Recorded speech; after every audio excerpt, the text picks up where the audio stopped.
It was my first time attending a conference of this nature. I had expected so much to learn and collaborate with other people, especially in my field. And my expectations so far have been met because I've been able to establish few connections with the other people that are working, especially in my field, that is related with use of drones in agriculture. Were my expectations met in terms of the conference? Definitely. It's been a fantastic week. I've read some very fantastic top names, great interactions, great collegiality, very diverse from across South Africa. So initially, I'm from a background of agriculture, agronomy, so I thought maybe it was going to be more on climatology, meteorology. But when I arrived here, I think, oh, yeah, this thing really linked together. So I have learned a lot here. I can say my expectations were met. Yeah, I think one of the biggest things that is there is that it is problem solving that allowed at least me to be exposed to the kinds of areas and information, particularly in people that I'm exposed to. But being involved in conversations and platforms like, global change, for example, you are exposed to different types of expertise because, there's different levels to this thing.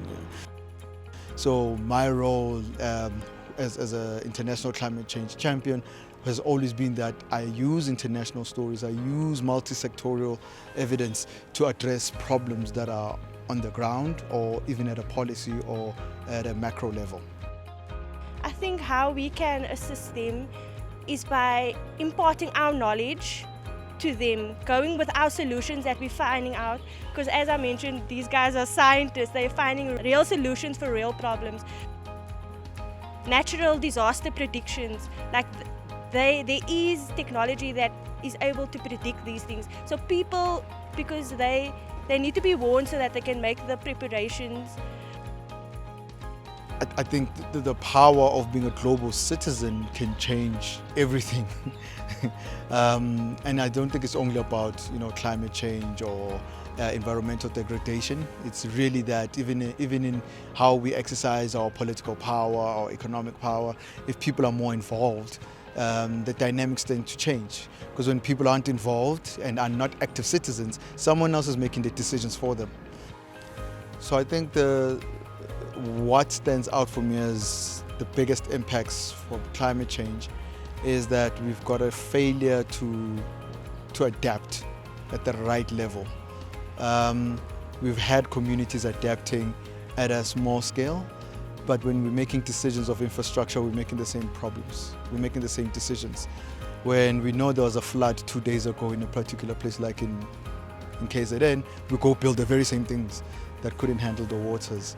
And I think from what Professor Francois was able to also indicate was that at a certain level we knew it was coming. We knew the vulnerability of areas like that, but we still made the same decisions. We still build in the same places. We didn't comply with the necessary bylaws to say that this is a flood line. We shouldn't be there. And then we let people die in that situation. So that failure to adapt at the right level, to make those decisions and implement them in the right space,